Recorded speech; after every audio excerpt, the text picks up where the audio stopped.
Thank you, Mr. Chairman, sir. Mr. Chairman, sir, what does the Aam Aadmi look for in a budget? At the personal level, he would obviously like more income, lower costs. At the broader level, he would like policies that will increase his job opportunities, reduce the prices he has to pay for daily essentials, and widen his life prospects. What does the economist look for? At the macro level, policies that will create growth and jobs, improve exports, promote economic stability, tackle inflation, and still help the government keep its fiscal deficit under control. What does the politician look for? Sops that he can sell to the voters. This budget, Mr. Chairman, has much to disappoint the Aam Aadmi, frustrate the economist, and prove a mixed bag for the politician. Now, any budget must address 5 issues. 1, fiscal consolidation, that is a policy aimed at reducing the fiscal deficit. 2, job creation, usually through boosting manufacturing. 3, increasing savings in order to boost investments. 4, inflation control in our country, that's obvious. And 5, improving investor sentiment, both domestic and foreign, so we can promote growth. I'm sorry to say, Mr. Chairman, this budget falls short on all these 5 criteria. Yes, it's a political budget. The government has at last discovered the virtues of attending to the needs of the agriculture sector and the rural poor. But this has much more to do with the upcoming state elections than with a coherent economic vision. This budget falls between 2 stools, Mr. Chairman, between sending reassuring signals to the ratings agencies abroad and sending even more reassuring signals to the voters at home. In other words, it tries to satisfy both Modi's interests and Moody's interests. Nowhere is this contradiction more apparent than in the alarming unreality of some of the government's numbers, especially a 3.5% fiscal deficit, where it's very clear from the budget there will be unplanned expenses and unrealized revenue. The Finance Minister knows that he must fund expenditure for rural development, farmer welfare, housing for all, sanitation projects, grant of one rank, one pension, recapitalization of stressed public sector banks, and he also has to eventually accommodate expenditure of 0.65% of GDP for the 7th Pay Commission recommendations, and a further set of investments of about 2% of GDP to fund massive infrastructure projects. And what about the additional expenses for implementing the National Food Security Act? This exhaustive shopping list is certainly going to oblige the NDA government to breach Mr. Jaitley's commitments of a fiscal deficit of 3.5. More so because the tax collection targets are going to be very difficult to meet. The revenue expenditure balance sheet is not encouraging. In addition, the disinvestment targets mentioned by the Minister in previous budgets have been completely missed by the government. But the Finance Minister is still optimistic because he has budgeted 12.74% increase in the net tax revenue collections for next year. Now, these rely heavily on indirect taxation, which already grew by 34.8% last year, and they rely on multiple hikes on excise duties even as oil prices fall, which brings, of course, unpleasant news for every middle class and lower middle class tax-paying citizen. Now, any economist will tell you that indirect taxes are essentially regressive. They hurt the poor more because the poor and the rich alike both have to pay more for the same essential services. A rich man's buying petrol for his stretch limousine, or a poor man is buying petrol for a scooter, they're paying the same price. So the government has been meeting its fiscal deficit targets on the backs of the Aam Aadmi instead of boosting the real incomes of the poor by cutting indirect taxes. So oil prices drop, excise duties go up, the Aam Aadmi in India gets no benefits, while people in the rest of the world are saving at the petrol pump.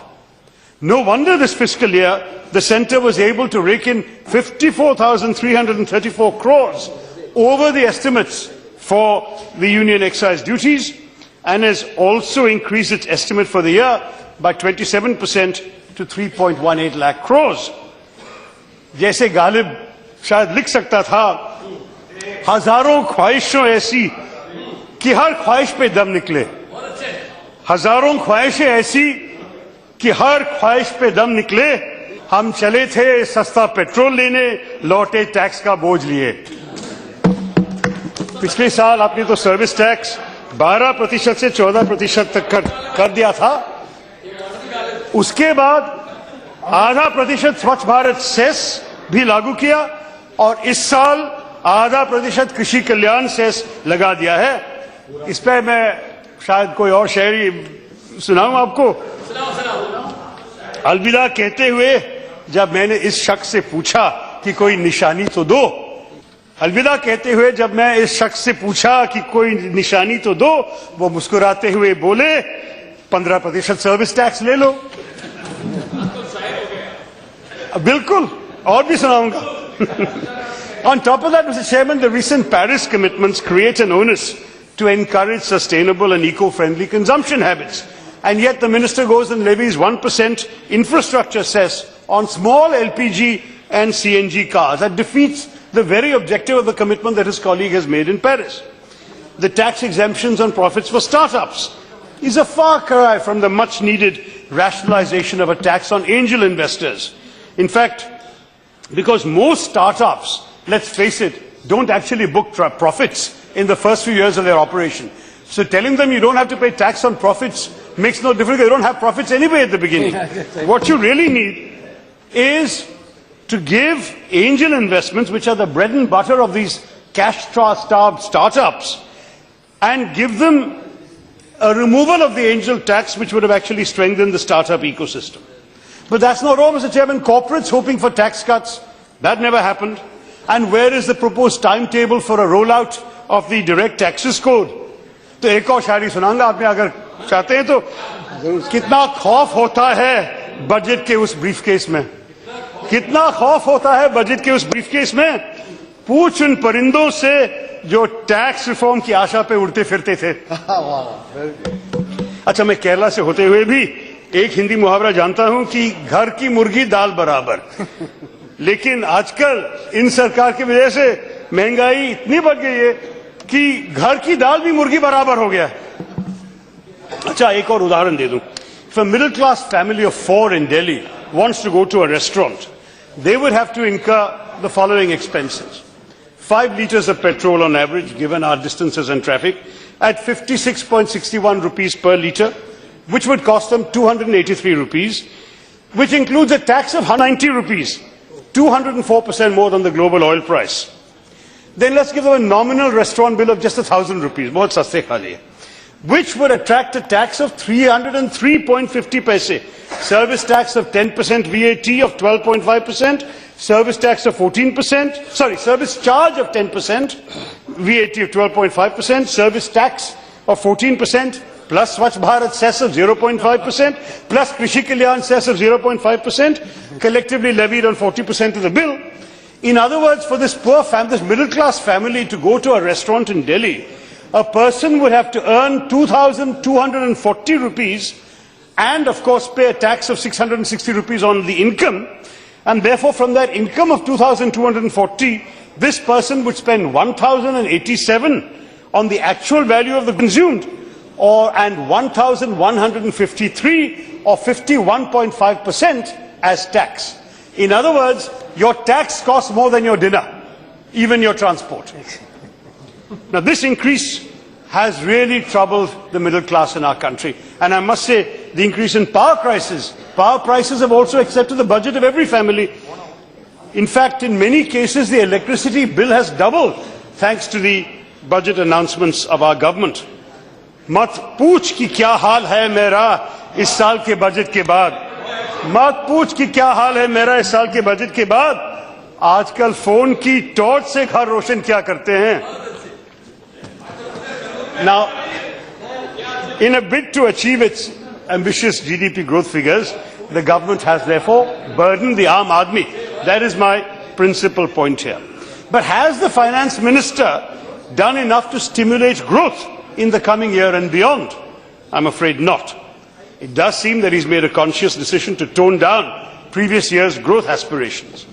Given the sluggish environment of investment, there's a need for both enhancing public investment in social and physical infrastructure and also undertaking innovative measures to stimulate private investment, because private investment is largely not happening.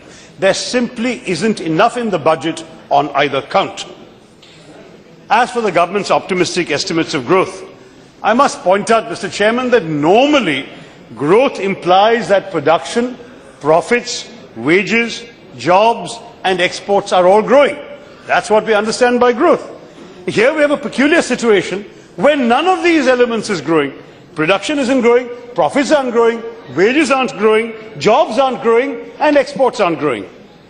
So how do we still have the government projecting a 7% GDP growth? At present, the external debt of the country is already at an all-time high of 31.7 lakh crores, a number the finance minister carefully did not mention in his presentation.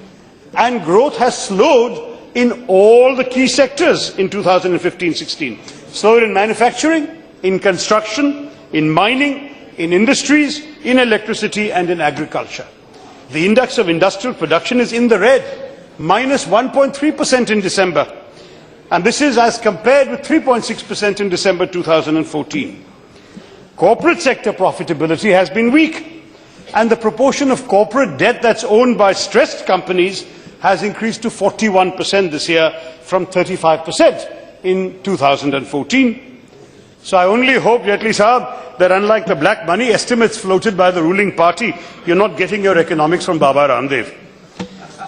The black into white scheme of the government has identified only 3,770 crores of undisclosed foreign assets, which boils down to about 30 rupees for every Indian instead of the 15 lakhs per person promised to us. But of course we have been informed by a senior leader of the BJP that this is only a jumla, we shouldn't take this figure too seriously. Now whatever it may be, the tough truth is that the official GDP data, it may well be accurate, but it does not reflect the actual state of the Indian economy today. And what is worse is what lies ahead, which is that the battle is with a volatile global economy, declining exports, possible increase in oil prices from the anticipated $35 a barrel at which the budget has been pitched, the risk of a poor monsoon, and static domestic consumption. Let's face it, monetary institutions like the World Bank and the IMF have already lowered their estimates for global economic growth. And they have to take into account the slowdown in China, the declining oil and commodity prices, ongoing geopolitical tensions in many regions, particularly the Middle East, which will affect trade, which will divert funds from infrastructure and development needs. So, for us in India, it is a long-established principle that 1 percentage point decrease in global economic growth normally translates into a 0.42% decrease in our domestic growth. This is a rough rule of thumb. I don't know if the minister has a different yardstick. But we're facing, therefore, some of the backwash from global declining growth. On top of that, declining exports are a fact. For 2 consecutive years, our exports have gone down. Now, what is curious, sir, is that world trade has actually gone up by a modest 3%. But how can we profit from that increase in world trade when our own exports have actually shown negative growth? So clearly, global markets are not as ready for Indian goods and services as we would like to believe. We've had the Make in India slogan going around for a while, but it looks like if we don't increase domestic consumption, we're not going to push up our growth rates because foreigners aren't buying our goods. Now, obviously the monsoon is something that we are all praying for, that it will be good for the farmers. But the truth of the matter is again that the El Nino effect last year took away 0.7 percentage points from our GDP growth. And this year, the government, in its optimism, has clearly overlooked the warnings of the Intergovernmental Panel on Climate Change about the adverse and continuing impact of climate change on rainfall. I certainly wish our Finance Minister luck in reversing the climate change forecast within a few months and inducing a favourable monsoon to improve the rural economy. But what happens if it doesn't happen? What happens if we don't have a favorable monsoon? Where do these numbers go?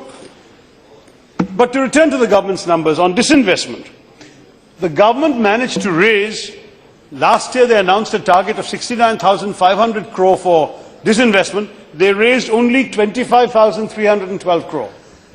Okay, massive shortfall. Despite this dose of cold water from the markets, the government has again announced an ambitious target of 56,000 crore for the fiscal year 2016-17. Is this credible? Or is it an example of what one might call, with this very faith-based government, what one might call faith-based budgeting? Now, there are some positives, so I don't want to stand here and only say negatives about the budget. We welcome the increased allocations for Swachh Bharat. I may point out that so far the allocations of Swachh Bharat have been below the levels of the UPA sanitation budgets. But now it has gone up. Roads and highways, Manrega, the finance minister said it was the highest ever allocation. It's not. It is still below the 2010-11 levels of the Manrega budget of UPA. Budget levels. The system of accounting was budget for 40,000, spend 29,000. Actually spend, we will take that comparison. Right now you're comparing budget to budget. Current year we've spent much higher. This is the first budget after a decade where the revised estimates are higher than the budget estimates. So when we see you actually spending that money, we will accept your point with pleasure, Mr. Finance Minister. Gram Panchayat should get more money. We have been calling for that for years. We are pleased. LPG for cooking for poor rural women. That is a very important point. No one who has been to a village hut and seen these women struggling with the smoke from chullas, from wood fires, coal fires, cow dung fires, can possibly disagree with the finance minister. LPG is wonderful. I only hope the government's policies leave these poor women and their families enough money so they can have something to cook with the LPG. That is the big anxiety we have. And I also hope, of course, that the government will find the money to fulfill all the promises that I've just summarized. Certainly the urban component of the Swachh Bharat Abhiyan didn't exist in last year's budget. It will strengthen, I believe, drainage and sewerage systems of the cities. I'm only sorry that it took the Chennai floods to clear the haze off the eyes of the government and put this very valuable new idea in. And as a member of the previous government, I couldn't help feeling vindicated to see the government embracing UPA ideas that it had earlier bitterly opposed, from strengthening the Aadhaar platform to Manrega itself, to welcoming 100% FDI in food processing. And I'm very glad that the government has seen the error of its ways in withdrawing the proposal to tax EPF. This was an unwelcome proposal which really overlooked the reality of why middle-class people actually withdraw their money from the Provident Fund. They do it for expenses, not to create new annuities. So I'm glad the government has withdrawn the proposal. And if I can look at all this list of UPA achievements and their actions, I can certainly quote another poet. नजर को बदलो तो नजारे बदल जाते हैं, सोच को बदलो तो सितारे बदल जाते हैं, कश्तियां बदलने की जरूरत नहीं, दिशा को बदलो तो किनारे खुद बदल जाते हैं. And that would be the right thing for the NDA to do, taking more of the very good ideas the UPA implemented over the last few years. Now, Mr. Jaitley has also increased the allocation for housing under the Pradhan Mantri Awas Yojana, but it's only 6.6% of the total estimate of 300,000 crore rupees, 3 lakh crore, which was required for the scheme, according to the government, over the next 7 years.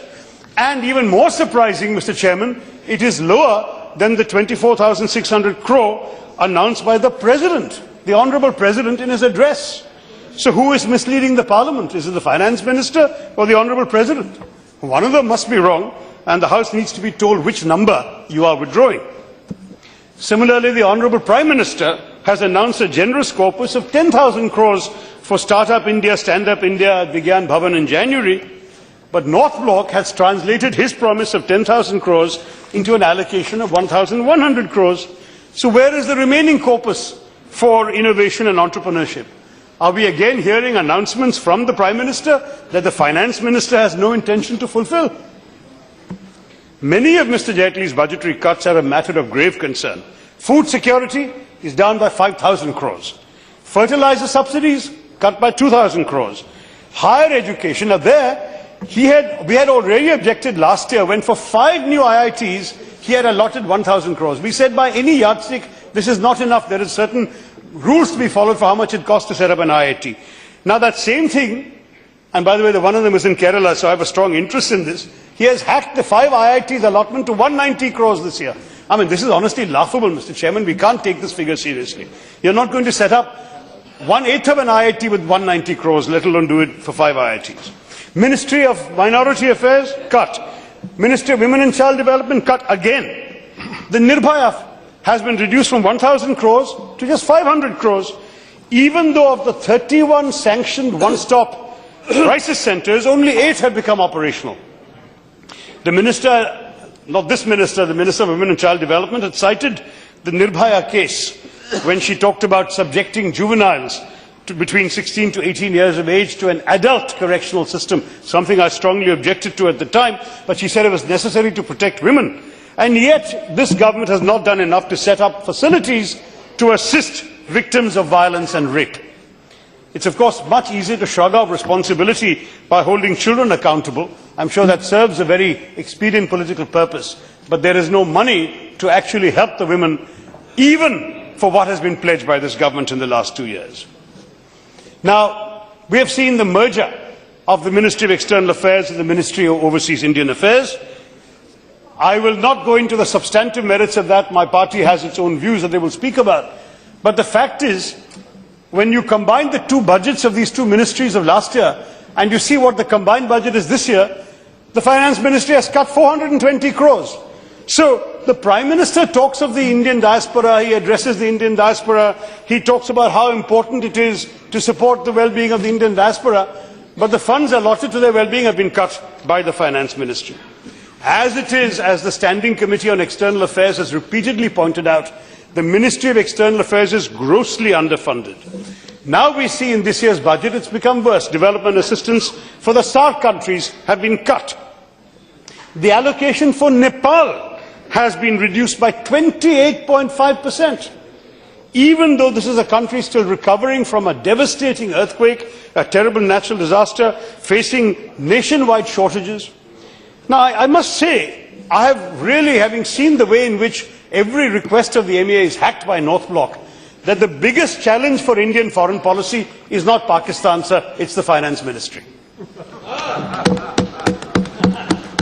Now, even the central plan outlay for the Ministry of Environment and Forests, including the National Afforestation Programme, has seen a budgetary cut of 66%. They had 1,446 crores in 2015-16. Now it's down to 480 crores. And that too just after the minister has gone and made these extravagant commitments at the climate summit in Paris. No additional funds appear to have been earmarked for the pledges made by India at COP21. One cannot even find the faintest mention of a reserve to start fulfilling a requirement of $2.5 trillion announced by the government of India for the Paris commitments over the next 15 years. Now, we're going to be spending $2.5 trillion over the next 15 years. You better start now. But the finance minister has not given 1 paise for these commitments. Let's face it, making promises with no intention to fulfill them is not exactly unfamiliar territory for this government. Too many promises from the previous budgets have not been executed or fulfilled.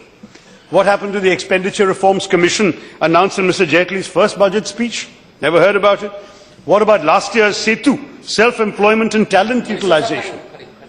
They've submitted 3 reports. You have not taken the House into confidence, sir. Therefore, you should keep yourself informed. Yes, you have not placed them in Parliament, Mr. Minister. How will you know? So what happened to the self-employment and talent utilization, or SETU, and the Atal Innovation Mission, or AIM, which were announced by great fanfare by you last year, but were not funded or even mentioned by you this year? Anyway, let me as an MP from Kerala also point out that despite the state government of Kerala submitting its final logistics, funds have not been found yet for an All India Institute of Medical Sciences in my state. The promise made by, if not this minister, another minister, I cannot remember immediately off the top of my head, to declare Sabrimala as a national pilgrimage centre with extra resources to boost tourism remains unfulfilled. Where is the promised corpus for rubber farmers, assistance for economically vulnerable immigrants returning from the Gulf countries, None of these commitments are mentioned in the budget. My own request for establishing a National Institute of Medicinal Plants in Trivandrum has been overlooked, a national centre for Ayurveda, despite the government's declared desire to promote Ayurveda, for which it even constituted a separate ministry. It has failed to harness Kerala's potential in traditional knowledge and Ayurvedic medicines and herbs. But that is perhaps seen as a parochial point. I'm sure as one state has concerns, every state has concerns, Mr. Chairman. And the government's implementation rate of its previous promises is not encouraging. Last year, Mr. Jaitley promised that 6 crore toilets would be built. The actual achievement is barely 10%, 62 lakh toilets. And not all of those have water or electricity. The government should have completed the mammoth task of laying pipes for water supply for more than 60% of rural households that don't have piped water. While 5,000 crores for 2016 is a bit of an increase from last year's allocation for water supply, it is much less than the 11,000 crores allocated by the UPA in 2013. I know this is a leap year budget, clearly because it requires a leap of faith to trust the BJP's numbers. The Finance Minister also missed an opportunity to devote more resources in a targeted way to something that his colleagues have trumpeted repeatedly in this House, the need to install broadband and increase internet speed in both rural and urban areas. The National Optical Fibre Network is far behind its intended coverage of 250,000, 2 lakh and a half gram panchayats. They've only reached 40,000 gram panchayats. The only progress has been in renaming the scheme as BharatNet. We often said this is not a game-changing government, it's a name-changing government. Sare naam badal diye. New deadlines. But they've also given a 300% increase in the project cost, which they have not funded in this budget. Now, I don't know if the Prime Minister actually intended to include rural India in his vision for digitization through public Wi-Fi hotspots, e-books, online medical consultations, medicine supplies. He mentioned all this in Parliament: mobile banking, e-courts, e-police. But with 70% of our rural households operating without the internet, mobile phones that don't have internet connectivity, how can they access any of these services? How will you have the direct benefit transfers that the Minister has been proudly talking about, the so-called jam trinity? I mean, this may be jam in the urban areas, there's no jam in the rural areas, because only 27% of villagers in our country have a bank within a radius of 5 kilometers. And of course, all the online services the government wants to bring on stream, if you have poor internet speed, and India is struggling today with a connection speed of 2.3 Mbps, when the global average is 5 Mbps or more, how are we going to be able to deliver these services? And then many of the promises are not new. Even though the government has budgeted an increase in the allocation for central plans for agriculture, including this newly named Pradhan Mantri Fasal Bima Yojana, it is still lower than the 19,047 crores allotted by the UPA in the last fiscal year 2014 of our budget. At that time already the UPA had provided for weather-based crop insurance, agriculture insurance, Rashtriya Krishi Vikas Yojana and National Culture Mission. Clearly there's nothing for former farmer welfare that was not already provided for earlier. In fact, the NDA reduced the UPA's allocations last year and have then increased it this year. So they have gone down, they're now atoning for their mistake by raising the budget. Plagiarism is, of course, the sincerest form of flattery. Interest subsidy subvention was also in the UPA budget, exactly. Anyway, the fact is, insurance schemes are all very well, but they are not a credible substitute for the missing capital expenditure on agriculture, which alone can help pull farmers out of distress. And I might say, Jaitley Sahab, this is the first time in living memory, I've asked many senior colleagues who've been here longer, that a finance minister has not even mentioned the defence allocation in the entire current fiscal year in his speech. Some of the budget's other omissions are also interesting. The government has raised taxes on tobacco products, saying it causes cancer, but not BDs. So is it signalling that it's okay for the poor BD smoker to die of cancer, but the rich middle class and upper middle class cigarette smoker must stay alive, so we must tax him? And what about social sector spending? According to the latest World Development Indicators data, public spending on health and education is just 4.7% of GDP in India, compared with 7% in sub-Saharan Africa. People think sub-Saharan Africa is the poorest part of the world. They're spending 7% on health and education, we're spending 4.7%. East Asia 7.2%, Latin America 8.5%, and the rich OECD countries 13.3%. So it's not a question of wealth or the amounts of money you're spending, it's the percentage. What priority are you giving it? And frankly, if you take the entire basket of least developed countries, the figure for least developed countries is 6.4%, and we are only spending 4.2%. Let me take education. This year's allocation for the Sarva Shiksha Abhiyan falls beyond whatever numbers they've come up with, below the UPA's allocation of 26,608 crores in our last year. Public spending on education is not only inadequate, it is underutilized. Only 57% of the estimates were released last year. So Jaitley Sahab was speaking about expenditure as opposed to budget estimates, but on education only 57% of his own estimates were spent. But Narega he told. But not education. Not education.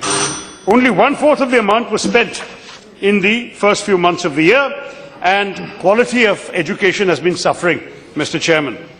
Now, the Prime Minister said that he saw this budget as an examination. In this case, his report card will have to say, must try harder. Now, enrollment in schools is not the only thing. We must have much more academic freedom. Yes, sir. I need 3-4 minutes to wrap up. I've just got to education. The fact is that at a time when independent thought, uninhibited deliberation, right to dissent in educational institutions are under threat, if you also starve them of money, how are we going to get better, well-informed citizens of modern India to serve our nation? That was education. Health, sir. If you look at the fact we need a colossal amount of money in order to achieve anything remotely like the declared objective of universal health coverage by 2030, the fact is the public health system is in pretty bad shape. The government has taken so long to deliberate on the national health policy, but the budget for the transport ministry is 2.6 times the budget of the health ministry. Even customs duty exemptions on 76 life-saving drugs, cancer drugs, HIV drugs have been withdrawn by this budget, Mr. Chairman. And welfare measures for people with disabilities. It's particularly sad that they have raised the budget, but there's no comprehensive legislation yet to guide the expenditure that they have raised in a futile manner, because there is no disabilities law. It's been pending for 2 years in this government. We must have a disabilities law in consonance with the international standards before we can usefully and effectively spend this money. Funds needed to spur infrastructure growth, as I mentioned at the beginning, down by 12% this year, 2.21 lakh this year, it was 2.51 lakh crores last year. What about the money for addressing the banking sector's problems? At least the finance minister could have offered us a roadmap for how he intends to recapitalize public banks with an allocation of 25,000 crores. In fact, we all know there are so many non-performing assets, Mr. Chairman, it's been mentioned, and 3.6 lakh crores of non-performing assets. The banks are unable to fund long-term infrastructure projects, so many of which are stuck in the implementation stage. Mr. Jaitley, of course, will call it a legacy of the past, but it's his government that failed to acknowledge the crisis in 2014 and resolve it as per the Reserve Bank of India's recommendations on revitalization of distressed assets that year. Manufacturing. The fact is it's down. For manufacturing to be internationally competitive, you require policies that will reduce the cost of manufacturing, affordable interest rates, improved infrastructure, better trade facilitation, lower cost of power, in other words, an entire ecosystem. Just having a slogan saying Make in India won't do it, sir. You need all of these, and the Make in India budget in any case has been cut by 35%. Job creation, sir, 17.5 million people have found themselves unemployed under the BJP. The labour force participation rate has been going down. I have a former labour minister sitting in front of me. It's now as low as 47.2% in rural areas and only 54% in urban areas. Another 30 million will enter the workforce in the remainder of Mr. Modi's term. What work will this budget help them find? The female participation rate, by the way, is even lower, 30%. Are there any targeted measures to help females work? Wage demands of the organised sector are not being, Mr. Chairman. I have received a delegation of nurses, for example. The wage demands of our staff nurses are low even in the 7th Pay Commission. And without satisfied nurses, how will our healthcare system function effectively? Pradhan Mantri Man Ki Baat karte hain. वित्त मंत्री धन की बात करते हैं, लेकिन कभी भी इस सरकार जन की बात कब करेगी? Finally, sir, last point, we must ensure that this government is held to the last of its earlier commitments. The budget has confirmed the fears of many foreign observers that this government is not going to make any significant institutional reforms. What will be the effect of all this on the rupee? During the election campaign, Mr. Modi was withering about the decline in the value of the rupee, but it's fallen 16.5% on his watch. It was 58.50 when he became PM. He talked about it crossing the finance minister's age. Well, now it's overtaken his age. And having plumbed the debts of 68.85, even though it's slightly better at 67.41 today, the overall trend is that it seems to be well on the way to crossing all numbers and joining the BJP's Marg Darshak Mandal. You know, sir, the budget, the last budget of the UPA, Mr. Modi wrote an article in the Economic Times. And he wrote saying this budget is piecemeal, UPA wants to play safe. He had repeatedly mocked the UPA for not thinking big. It's all the more disappointing that this budget has also failed to think big, tried to play it safe, and approach the country's economic challenges piecemeal. The joke going around is that this is a good budget only for the Aadhaar card holding BD smoker in need of dialysis, who lost his degree certificate and plans to launch a loss-making startup in a Gram Panchayat with Winrega funds. For everybody else, it's a huge disappointment. As Ghalib has observed, this time it's really him and not my version of Ghalib. बुझ जाते हैं दिए कभी तेल की कमी से भी, हर बार कसूर हवा के झोंकों का नहीं होता. This is what has happened to our country. कसूर किसी और का नहीं है भाई साहब, आपकी सरकार में ही तेल की कमी है. जय हिंद, मिस्टर चेयरमैन.